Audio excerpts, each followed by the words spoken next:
Item 17. Where? That's at Manton, is it? Oh, Paul. Me to start. Oh, the boss But I would is ask doing it. Manton to come up. Yep. Yeah. Thank you, Mr. Chairman. Manton's on his way up. I think Stephen Swaby's standing in for Environment Management. Yeah, so perhaps you should come up as well, Steve. So, councillors, this is the first financial report for the current financial year, 16-17. It's for 4 months. They're normally done every quarter, but this is for 4 months because of the election. So the content of this paper we've got in front of us here is the 4 months of the current financial year for financial as well as non-financial. And we've also done a little bit of a reforecasting exercise, just an interim reforecasting exercise. Now, the way we've set this paper out, Manton and I have decided to step back and see how we can do it better for you guys. And you've got a 4 or 5 page summary here, which we think is kind of good. It gives you most of the main points for the financial and non-financial and the reforecasting in those 4 or 5 sheets, which is pages 51 to 56. And then there's attachment 1, which is all the individual financials, which you may decide to go into, which is you've got your balance sheet and capital and operating and more explanations there. And then attachment 2 is the performance measures, of which is quite a big chunk of material, which you may go to and look at either in detail or selectively or whatever. So what I propose to do is to talk to the summary sheets, which is page 51, which is the one I'm on at the moment, and I'll cover off comments on the reforecasting exercise, and Manton will pick up then on the financial report for the 4 months and take you through the graphs and what have you, which he's worked on. Reforecasting exercise, there's 2 issues that we had a look at 4 months in, and one of them, of course, is the expenditure and proposed funding for the water contamination investigation and inquiry, and you're familiar with, or somewhat familiar with that, and there's more information in these papers covering the cost to date and reforecasting of that. The other one we looked at was changes to the regional income estimates, because the delay in the Taniwha, of course, affects our regional income. So we needed to have another look at that and present it to you.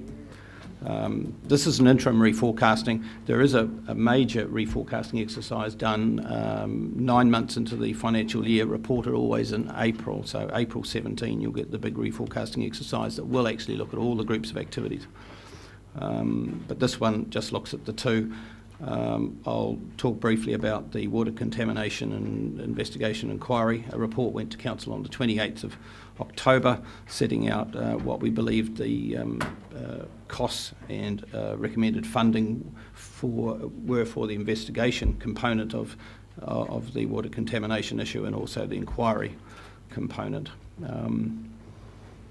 The funding for that was, just to refresh your memories on that, for the investigation component, savings from current budgets, and we also indicated that the surplus from the previous financial year, 15-16, of $86,000, we would bring that forward, we could bring it forward to help fund the investigation component. That was approved by Council, so that means the deficit for the annual plan does move by $86,000. Moves from 487 to 555, and that's in the sheets here. Also, in attachment 1, section B, we set out the actual costs of the investigation and inquiry components up to the 14th of November. We've taken them as far as we can. So that's 4.5 months of those costs. And that sheet indicates that while staff for the investigation, let's take that one first, for the investigation part, the staff costs have gone a little bit higher than we estimated. Good news is the external costs have been basically contained within forecast, and that's the one that costs us the extra money. For the inquiry part of it, I put on your, put in front of you first thing this morning, a reissue of that component of those costs, because we'd actually missed rather large one out, this sheet here, which I put in front of you this morning. Those costs, the main one on external costs is for Chen Palmer. There's 3 payments being made to Chen Palmer for services for August, September and October. So those costs are up to the end of October. They're for $222,000 as at that stage. That's at the end of October. And you'll recall that the decision was made to fund those from Council's Regional Disaster Damage Reserve. Part of the use of that reserve is for dealing with the costs of events. Just moving on to the regional income reforecasting, the Ruataniwha is delayed, and indeed it's delayed for a year. In the statement of intent, such an eventuality was considered. It could happen, and there was figures worked on at that time with HBRC of what the level of dividend would be if the Ruataniwha project was delayed by a year. And that dividend was 9.5 million. The dividend, if it continued, and there was big drawdowns, I think it was about 11.5, the smaller amount of 9.5. So we have an unfavourable variance there. That's offset basically by those funds that will now not be given, it's about 40 million, will now not be given as per the plan over to HBRC for investment in the Ruataniwha for now. They get invested at about 3.5%, and that rate's a little bit stronger than we thought it would be. So you've basically got, and there's a few other bits and pieces I can comment on there.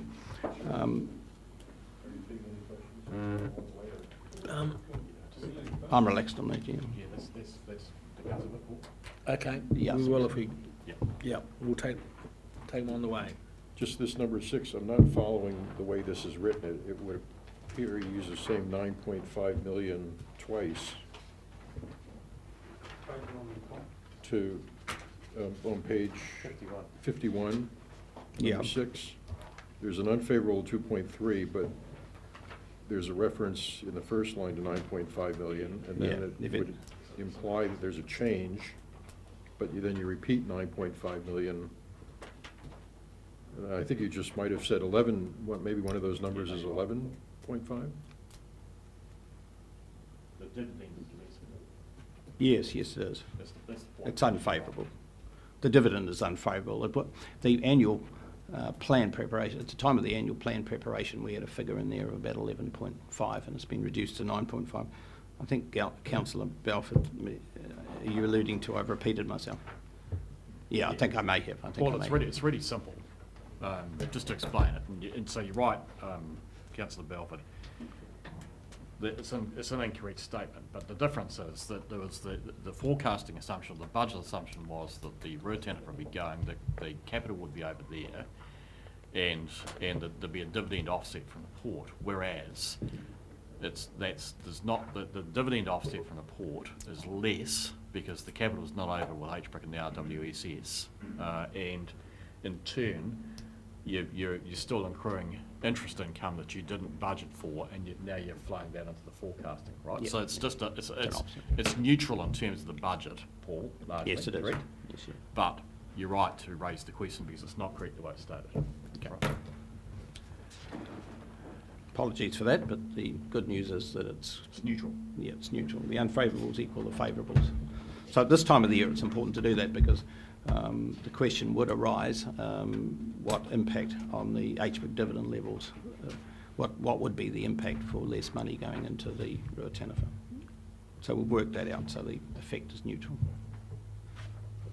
But there's a lot of other issues there that I can talk to, but I just didn't want to go through them in detail. Obviously, there's a lot to budgeting, but I can pick up questions if they're not clear. Peter.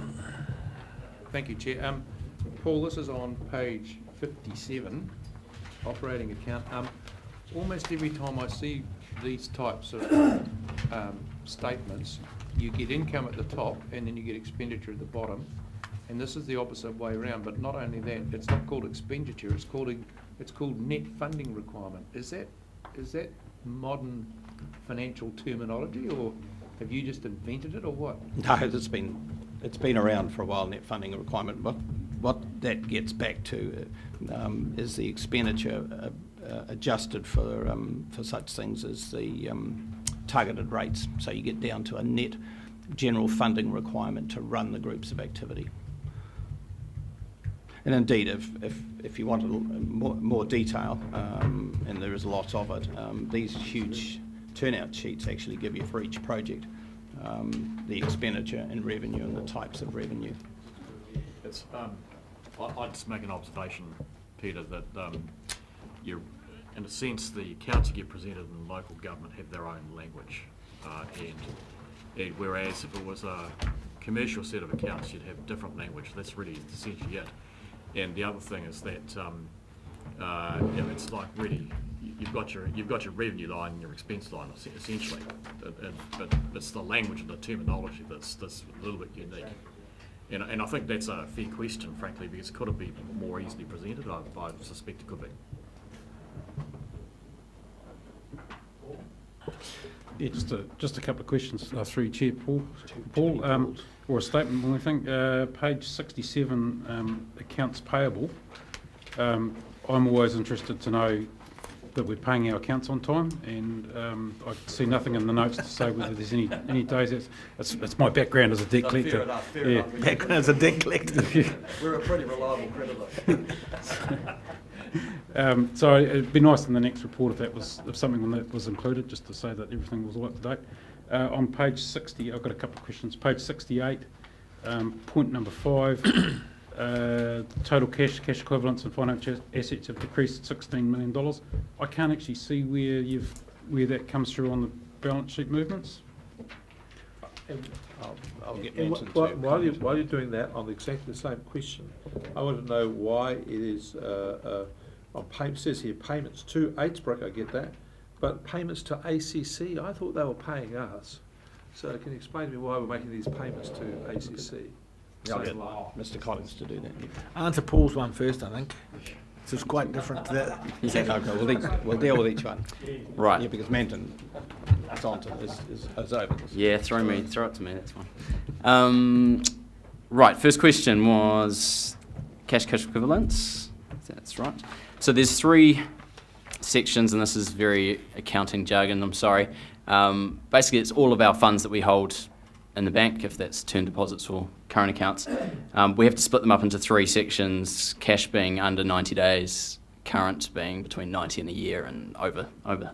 Is that, so it's those 3 lines on the balance sheet that will add up to what we're talking about. So there's 1 in the non-current, there's 2 in the current, and I've grouped them up just to, because it's easier to explain all together rather than separately.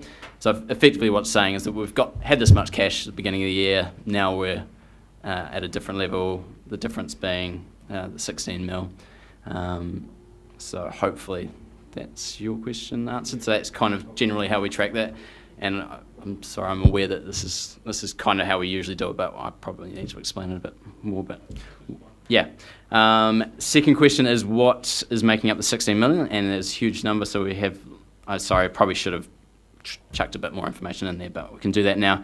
So the funding of HBRC so far this year, I think is that around about 4 million from memory of that, and the ACC is and there's a few ACCs being thrown around. So this is the leasehold cash flow agreement that we have with ACC. So when we got a lump sum from ACC, we guaranteed them cash flow from basically our rental that we get from our leasehold lands. They get that for 50 years, so we have to pay them that twice a year based on how many we've got. The reason that is so large is because we are selling a whole lot of those properties during the year, and this is actually from last year. So if we sell a property, we have to pay out ACC, basically the 50 years of income that they are missing out on because we've sold that, which is factored into the sale price. So we receive that for the sale of the property plus some, and then we have to pay ACC a chunk of that based on the income that they've lost as per our agreement. Follow up to that. So what is the ACC payment approximately off the top of your head here? So you said 16, 4 to HBRC, you're saying 12 million. Sorry, no, it's sorry, from memory, it's around about the 7. Now this is for last 6 months of previous year, so we pay up to June in July, so that's why that's there. 7 million represents the 7 million then represents the total income stream from the loss of the revenue from that property, from the date it was sold out to the 50-year mark, or does it represent, well, because this is a large sum of money, and we've got this for a period. I want to know, I'm trying to get my head around just how much we're going to have to pay here, because what I now want, you've got my head, I want to know whether this capitalisation of what you've done effectively, capitalised the income stream from these, sold that to ACC, got a cash amount to then invest in the dam, and because we're selling the land, we're now having to compensate ACC for that. So it seems to me, on the basis of $7 million in 6 months, this is starting to sound to me like not a good deal at all. No, the good deal was that we received the money to start with, right? Well, the money was received, 38 million back 3 years ago or whatever, which was a huge sum of money by selling the 50 year of cash flow. So that's the money that goes into the bank and it funds our investment. Now, if we sell the asset behind, freehold the asset behind it, well, we then have to not pay ACC for the next 46 years the cash flow, but which drops. We need to give them a lump sum. So the money comes in from the lessee who freeholds, and we put it to ACC. But the deal of the 38 million is still intact. I understand that, but can you not see my growing sense of concern here? We get lump sum of money from them, 38 million, and that's on the basis that they are able to get rentals from these properties for 50 years. When we sell a property, because the rental is no longer available, we then have to compensate them for the loss of income from that rental property. Now, this compensation for the loss of income from that rental property in 6 months was 7 million. Well, then there's a lot of 6 months in between now and 50 years. Yeah, but It doesn't take you long to figure this out. No, but that we 7 run out of million would properties be to less sell. than what we've got in from sale proceeds. Oh, wouldn't yes, it? yes. Yeah. So no, we're winning twice. Well, all I can say, can I ask this, a serious question? Can I have the accounts people, you come back to a subsequent meeting, I think of a committee meeting, Neil's committee, a corporate strategic that deals with the money, with a detailed analysis of how this thing is working, so we can see what we got for, what we're doing, so we can have the whole thing explained very carefully. Because just my take on this at the moment, I'm nervous. Okay, no, that's fine. We'll do that. Well, I want you to prove it. It's a done deal, but I want to prove it. It is a good deal. 7 million every 6 months. No, could be. Well, if that's it, we're being screwed. Well, no. No, you can't be. You can't The be. underlying point is the property portfolio is diminishing in size, and the obligation is heading that south as well. But it's really it's a time value of money analysis on both sides of the ledger. So on our side as well as the other side. I get that. Yep. What we've got is 2 bits of information at the moment. We've got 2 bits of information, and you can't see the whole picture. I accept it. We'll do the whole picture. Yeah, we'll do the whole picture. Thank you, Chair. Another one of those, probably more an explanation as to what it means. Employee entitlements, this is on page 68. What are employee entitlements?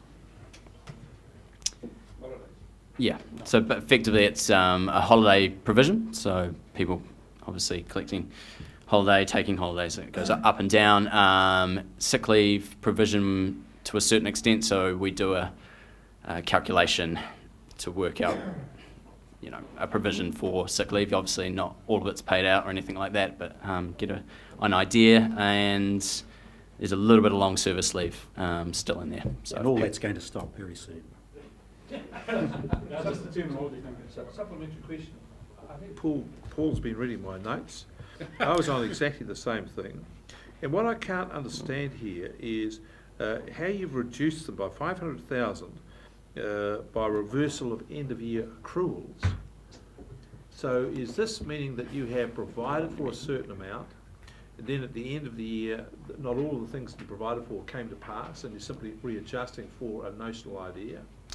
or has it because you've got to the end of the year, people haven't taken their holidays, and you simply slice them off because they haven't taken them that year? What's happened? No, this is, so the holiday provision, things like that are still intact. Audit made us do an adjustment at the end of last year, which was basically our last pay period for staff and councillors as well, I think. They made us take that from accounts payable, which is, we would usually keep it to this specific area, just to say that it was, a better place for it. So that has been reversed, and we've reverted back to putting it where we usually put it. But if, I think, maybe for clarity, that if we continue with that audit treatment, would probably, sum that up. There wouldn't be. So we had a pay run in between year end, basically. So 30th of June, we didn't pay our employees till the next week. So technically it's a payable that we owe them, but we hadn't paid it in cash. So that's a provision that we've made. It would be somewhere else on the balance sheet up in accounts payable. It's been moved down to an employee entitlement. Could I just reflect this back to see that I've got it? So what's being said here is that the money and the entitlements that people have are unchanged, undiminished, unaltered. But what has happened is that you've shifted the way in which you account for them from one part of the accounts to another, and because they've been shifted from one to another, you have to make an adjustment. We've shifted them, but we haven't made an adjustment. It's just showing as a variance. Okay. Yeah. That's it. Yeah,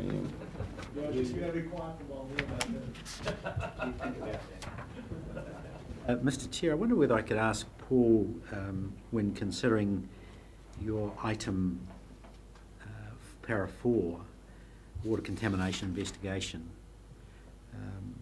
you've got the operating statements, the 2015 operating, the revenue for this is being funded from, and you've got some sources there, which includes the 2015-16 operating statement surplus of 86,000. I would have taken, in normal circumstances, that 86,000 have gone to the balance sheet and be observed as cash reserve of some description or some other That's right. appropriation. So why have you said there that why have you made that statement? Well, the reason I made that statement is when we set out how this investigation component expenditure was to be funded, the cuts in the current budget were short by a sum of money.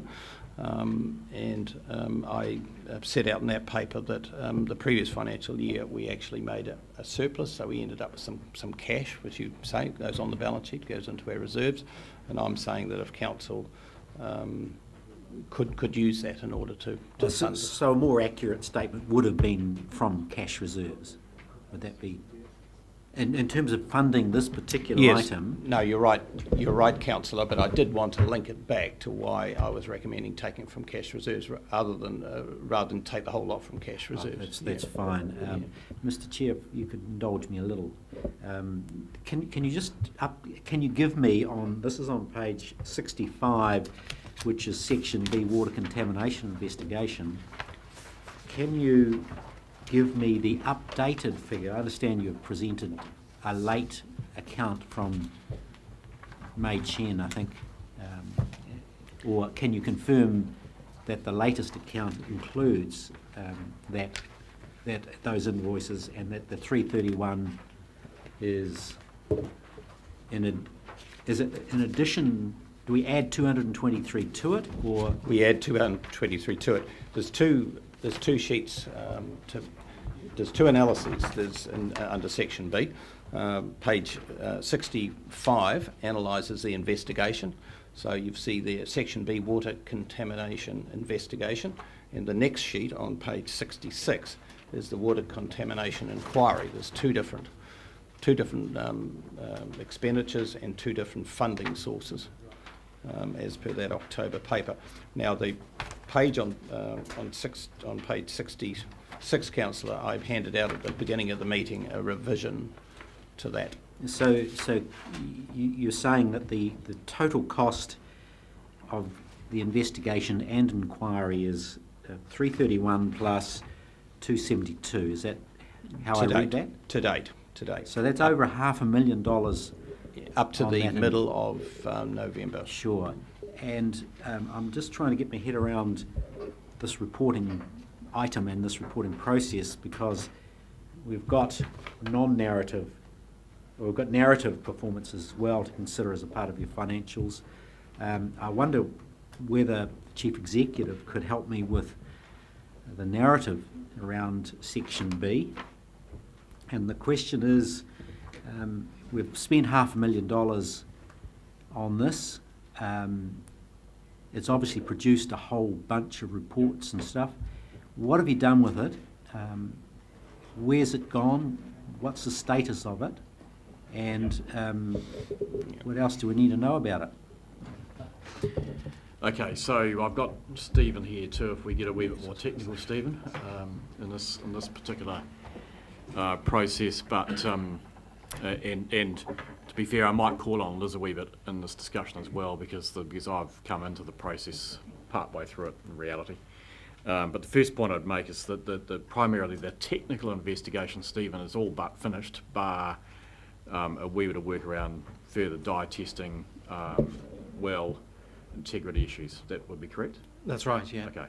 So I want to make the point. So there's a significant amount of money being spent on a technical investigation, and I'll talk about where that technical investigation sits and what document it's in and where it is in the public domain as well in a minute. So I'm going to come back to that. But that chunk of investment per se in this particular investigation is 90%, 95%. So there will still be some accounts that we've yet to receive, particularly from ESR, but largely the work is complete to that sort of level. Then in the second tranche, which is the second other big chunk of cost, clearly is the legal expense, and there all of the affidavits, all of the investigation reports, and 70-odd inquiries and the 70-odd requests for information from the inquiry itself have been effectively handled through that side of the budget. So all of the interface with the inquiry, etc., drafting, making sure that statements are accurate, correct, etc., etc., etc., is expensed in that legal account. Be fair? Okay. And so, depending on how much more time and work the inquiry takes up, which we are effectively reacting to some degree, clearly, will ultimately determine how much legal expense there is. But I would expect that, again, we're starting to, until the inquiry actually starts proper, we're starting to tail off in that area. That'd be a fair comment, guys? Okay. But it is very much that part of the inquiry process is very reactive. Now, just coming to what's happened in terms of the product of the information, which I think goes to the other part of the question, Councillor, is that we have the team here, Stephen and Ian, and 15 experts, and I include Stephen as an expert here in this comment, have essentially produced an investigation report. That investigation on the source and cause of contamination related issues, that report now sits in the public domain on the inquiry's website. That report is available for anybody to read and anybody to form a view on. Does it include the video? No, it doesn't include the video. And if I might just add, at the moment, the inquiry's website has removed an earlier version that they posted by accident, and as of this afternoon, the report itself wasn't available. The appendices are available, which includes the ESR report, and we anticipate that the correct version of that report will go up as soon as the inquiry's office gets itself organised. Yeah, there's been a organisational issue embedded in all of this with the inquiry, but anyway, that's beside the point. But the point is that the large bulk of the product that we've produced through all of this work, particularly that technical piece of work, is now in the public domain as embodied in a very comprehensive report, right? So, yep. Thank you for that, Mr. Chair, and I would like to foreshadow that I will be commenting on that in debate on this issue a little later, but I did have another question, if you could indulge me in it, it goes to So are the... you still talking about the contamination inquiry? Yeah, indeed. Okay.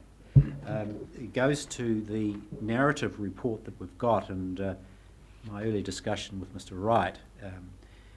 We have, in my mind, the biggest consent non-compliance in our history, and as Mr. Tom Scott said the other day, the biggest contamination of its type in the world recorded. And yet I'm reading our narrative update, and under regulation is green, regional resources is a little bit of red, but when I look at the report, everything's on track, and I'm curious to know how it is that we have this issue, even including lots, farm lots, and we've got nothing to say what's happened in our reporting processes. I'm just staggered that we've got, that this council doesn't know. And then the subsequent question is, how long ago was this stuff going on and still didn't see the light of day at the governance level? Who's going to answer that? I'll have a go. So the first thing, when you say this was going on and didn't see the light of day, Council, you're talking about the Havelock North water contamination? Well, compliance consents, you know, you must Right. have known something over the period. And Well, no, well, the first we knew about it, I think, was through the media, and presumably, well, certainly, probably our governors learnt that at the same time, and we were in a position, I think, because of our meeting schedule, to be able to provide them with some information fairly quickly. We were certainly one of probably the first agencies to be able to provide its governors with the information about what was going on. In terms of, again, we come back to what you talked about in relation to the green and the red, in the annual plan report. And look, I accept your point, but the way that we practice, if you like, and you'll need to tell us if you want us to change this, but that annual plan is your provision of resources to us to allow us to do our roles. So it's based around external expenditure. It's based around staff time and how whether or not we're on track to deliver things, and whether or not that delivery is within budget. The specific identification of key matters such as breaches of consent or a pattern of breaches, for example, would come through to you normally through regular reporting through committees. So, for example, the state of the environment. Stephen's team doesn't, mark it red because we haven't had any rain, that kind of thing in your annual plan report. They'll report to you through the state of the environment report. Presumably, they'll report to you green that they have been measuring it, and it's within budget. So that's the kind of comparison. That this is sort of if you like, a measurement of the inputs. What we do elsewhere and report to you via committee and via specific reports is measurement of the outcomes and the outputs as well. So as Wayne identified, the next E&S committee meeting, they'll come to you with their quarterly compliance reporting, and that would inevitably highlight a key non-compliance area such as the Havelock North water quality. Well, thank you for that. That's an interesting observation. But I've got an activity report here that tells me the number of consents. We've got a monitoring regime of consents, and it doesn't tell me what happened. I can understand what you're saying in terms of it didn't meet the tolerance that you set here, but I would say that we've got a huge chasm in reporting if indeed the largest event in the world doesn't come on our radar in our reports. And I'm suggesting we've got to do something drastic with our reports if indeed governance can function properly. And when I say that, I know what's happened here. The compliance monitoring strategy is lean, monitors only a few of those consents, and I've been told that you know, if we'd had a zillion more dollars, we would monitor a lot. So what I'm saying is that this reporting process fails to inform your governance arm that you've got a problem and you need more money to deal with it. Councillor, can I give you a comment here? And it is important. This goes to the heart of our primary role. So, if you look at the Havelock North event, our focus is on essentially the state of the environment and the quality of the water source. In this case, groundwater. Right. That's what our compliance regime. That's what our consents look after, and they also require some stringent obligations around maintenance of infrastructure, such that that does not create a risk for the water source or the aquifer in this particular instance. And that is a well-formed, well-developed state of environment program, which if it's showing issues, for example, if there's contamination of that water body that's showing up in our state of environment reporting, that triggers a process around compliance in relation to the source and the issues with the source. Correct, Stephen? What we don't do, and this is where the other parts of the system have an obligation. There's two other parties. There's the water supplier, being Hastings District, and there's the correct me if I'm wrong, Stephen, there's the DHB and the Ministry of Health, who are interested in the quality of that water for human consumption. Their job is to monitor the condition of that water for human consumption and provide it. And that's a much more frequent monitoring and compliance process. So they've got the obligation, the primary obligation sat with those parties in relation to the contamination issue that affected people. It's not us, but there is an obligation from those parties to tell us if there's an issue. And frankly, we heard about it through the media. Chair, Yeah, I don't buy an inch of that. However,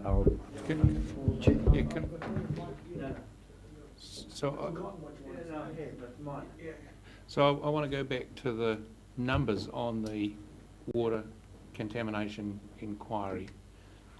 So we've spent something like $500,000 to date on examination and presentation at the inquiry, and we've all seen the eye-watering amount that we've spent with May 10 on the way through.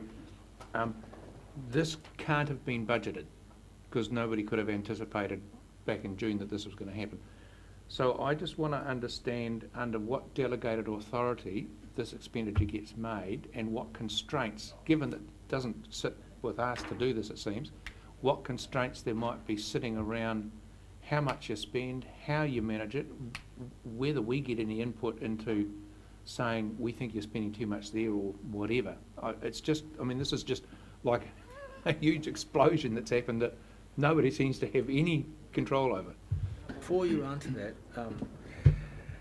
I hear that it's a lot of the work's been done and we're at $550,000, but in fact, we're about to commence some real costs in terms of courts, in terms of commissions. This figure will easily double. So, just add that to Councillor Bevan's. So to take these two separate pages, section B, the water contamination investigation, and the inquiry. So if we can just look at the investigation for a start, that is a process that clearly has been initiated and is being run under the Resource Management Act. So our normal cost recovery expectations apply to this. Now there is, as Ian would freely admit if he was sitting here today, there's a bit of fine tuning to be gone through looking at these costs and determining whether they can be attributed to the investigation or to the inquiry. So that still needs to be done. But you can say that actually around about $330,000 of it, around about, can be attributed to the investigation. So if the council is successful in the prosecution, there will be cost recovery. No, I would not like to definitively answer that right now, but certainly there will be an expectation from us that we will recover a good proportion of those costs. So perhaps that's the first bit. So then we turn our attention to the inquiry, and in a paper back in, well, before the elections, I think it was late September, perhaps a council meeting in late September, we looked at the likely or potential costs, certainly, of participating in the inquiry, and there were a number of delegations given by council to, well, it was me then, and it's now Andrew, to act on council's behalf as a core participant in the inquiry, and to also specify the source of the funding for the costs that would be done, which is the disaster reserve account, Paul, I think. Regional disaster account. So those are those authorisations, if you like, have been in place, and we've proceeded on that basis. And I'm sorry, I actually did miss that meeting, so I wasn't aware. Look, I think we've had a good bash at this. We need to move along, and I think staff have got a very good view of our concern in terms of these costs racking up, especially the legal costs. I just want to add that we did with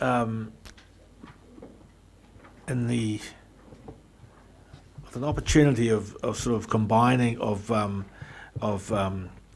settling down some of the politics here, we did make an offer to the Hastings Council to do a presentation to them on all of the stuff, and we cleared it through our legal people, on all of our findings to date, including the video, which they haven't seen.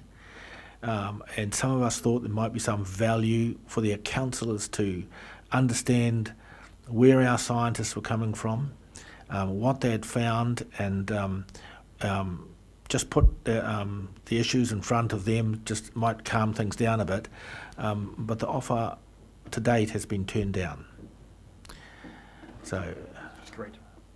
Can't do anything about that. A question. I see that the legal costs are 200,000 north of that, and we're funding this out of the, what is it, the Disaster. regional disaster. Does the law firm Chen and Palmer know what our regional disaster fund has? I doubt if we're not funding So we know that what out. so they know what their upper limit of their bill can be. The good news is they don't.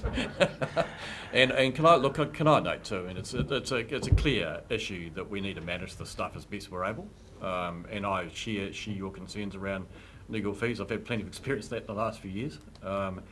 The issue we have, so the best management, or the best deal I can put in place is to manage this on a weekly review basis, which I've just done, right? So in other words, we know week by week where we're at with this particular issue, and if necessary, we can manage and choke back the amount of legal interface if we're not getting value out of it. But I just have to stress this, whether we like it or not, there's an inquiry sitting on the other side of this process, and they are demanding information from us on a daily basis. So, Mr. Chair, do you need a mover for the report? Well, I do. it has I'm looking for plenty that time. right now. I'm happy to move the report. Thank you very much. Do we have a seconder to I'll second. remove second? So, do you wish to speak? Yes, I do. Not for too long, though. Not for too long. I'll just look at standing orders to check that, Mr. Chair. I don't know how long you've got. Mr. Chair, thank you to staff for the report, and I appreciate the complexities involved and the extent of the inquiry today being causing us costs of $500,000. In a month's time, probably $1 million. And I have this to say about the inquiry and the evidence produced, and the evidence in my mind is overwhelming. The evidence demonstrates the cause of the problem, and it's yet to be determined by both the inquiry and the court. And but for my mind, and this is my opinion as a councillor, having viewed what I regard to be overwhelming evidence, as that the people of Hastings have been, and Havelock North in particular, have been subject to the greatest contamination of Campylobacter on record in the world. Now, the Hastings District Council can run as much as they like. They cannot hide from the evidence. The evidence shows their performance on their resource consent to be nothing short of derelict, and my concern to these staff are, why did you not, you've had a lot of a program from the public about taking the prosecution. My charge to you is, you should have taken it a long time ago. And not only that, the prosecution, in my mind, will not stop at a resource consent application or resource consent issue. It ought to stop in a criminal negligence charge. Now, any media who have bothered to read and uplift the inquiry evidence will form that view themselves. And Mr. Chair, I invite Mr. McLeod from the Hastings District Council to view the video, to look at the evidence, and then tender his resignation, because that is what the inevitable conclusion is when you read that evidence. Mr. Chair, I've foreshadowed the involvement of this council in this process, and we do not come out of it scot-free. It is very clear that the regime that this council put in place to monitor those resource consent is deficient. We should have been on this issue 8 years ago, and those staff in those roles need to contemplate that and come back to this council with a regime, a compliance monitoring regime that informs your governors what has happened. And I'm suggesting to you that once stage 2 comes along, we need to be upfront and bold in acknowledging where this council comes from. My concern is that we've got a relationship deficit with our local authorities. We've created a regime that has been hands-off. The policy prescriptions themselves define an educative process. I've read 4.3 of the Regional Resource Management Plan, and it's clear that we have not followed our own processes in terms of engagement with TAs, and we should have done that. We should have been all over this, not only in this consent, but in others. I go back to it, and finally, Mr. Chair, I say 5,200 odd people in Havelock North were greatly inconvenienced and were exposed to something they should never have been exposed to should the Hastings District Council met its obligations to the public, and in our role we should have been all over them like a rash a long time ago. Lessons need to be learned, and we need to get on with it with great haste. Thank you, Neil. Who seconded that? Was that Me. I did. Do you wish to speak now? Very briefly. Mr. Chairman, hindsight is a wonderful thing, but another cliche, yeah, it's a wake-up call for all of us, and I can't disagree with much that Councillor Curtin has said. However, what I'm very sure about is that that video has got to get into the public arena. A picture is worth 1,000 words. In fact, it's worth 1,000,000 words in this instance, and I believe that staff should investigate the ways in which they can do that, whilst observing whatever protocols have to be observed. But if it was playing on that TV out there 9 hours a day and people were invited in off the street, then that wouldn't even be silly. I'll come back to you. Just following up on that, the investigation into all of these issues is taking place in two forums, a court soon and a commission underway, but it's also taking place in the sort of court of public opinion, if you will, where we are totally absent, is my view. And folks who are going to, there are very few people who are going to go online, read Stephen's report. Very few people are going to go along and sit in the various rooms where these processes are underway. but they are certainly going to pay attention to the newspaper, to social media and so forth. And I would have to say that we have basically yielded that entire space to the Hastings Council.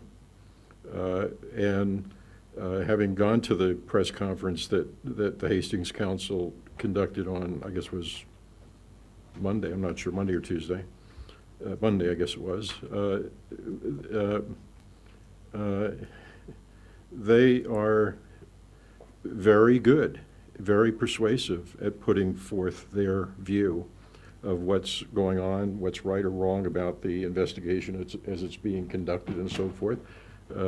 That's the story they're telling to a room full of national and local media, and it is not being responded to in any coherent way that I can see by our side. And I'm not arguing that we should get into necessarily a media debate, but we're making a huge mistake by not getting some of the basic facts on the table. And I brought with me, here is something that I'm sure bothered everybody around this table, a Bruce Bissett column of a few days ago, which I marked up in terms of, and I'm a fan of Bruce, you know, but I marked up everything that was either factually wrong or fantastical. I mean, meaning it was a speculation based on a speculation. And why does that happen? Because we don't put our side out there. This is what I can see him writing based on, if he went and sat at the Hastings press conference, these are the inferences he would draw based on what's available on the table to him. And if you know, so we all get hot and bothered that, oh, there's misinformation out there or misinterpretation in the media, but you know, we're leaving the space wide open for that to happen. And we need some more strategic planning, I think, about how we want to communicate on this. We pay almost $250,000 to Mei Chen, who's presumably one of her fortes is management of public crisis and public issues like this. If we're getting any advice from her on this, it's bad advice. But we need some good advice on how we want to handle ourselves going forward here, or we're going to look really, really foolish in the public eye. Now, if I may comment on a completely different issue in this paper, which I didn't get a chance to. No, I just want to finish my comment. There is a red variance item in here I just want to note on page 55, which relates to the drilling on the Haratunga Aquifer, and it does say that there needs to be further clarification about the scope of that and so forth and so on, and including meeting with counselors or some counselors who are interested in that to figure out what the way forward is, and I just want to signal that I wish to be one of those counselors. Thank you.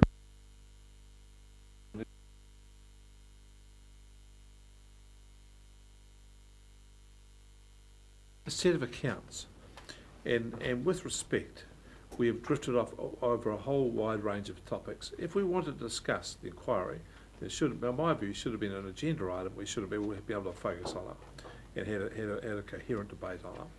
I'm just expressing my unease.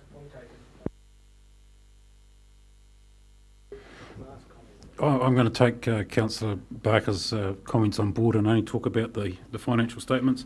And I only want to I only wish to make one comment, and I'd just like to say just how pleasing it is to see that the allocation of our allocation by institution of our financial assets, that 27% of them have been placed into a New Zealand-owned bank, being Kiwi Bank. Thank you. Okay, so we're moving to vote on the recommendation. We're moving to seconder. We've all had a little chat about it. And about others. So we're moving on the recommendation that we receive and note the annual plan progress report. All those in favour? Aye. Against? Now look, it's nearly 3 o'clock. We've been going for 6 hours. we've still got a little bit of business to do, so we need to move to extend beyond that. Mover, seconder? Seconder? Anyone got any negative points on there? I don't think it should be too much longer. Put it, well, yeah, I just wanted to make sure there's no other views, councillor. Okay, we move that we extend. All those in favour, aye. Thanks, guys. Against, we're going to extend. Councillor wants to go home, but Just, Dr. Pearce is waiting here. yes, I saw that.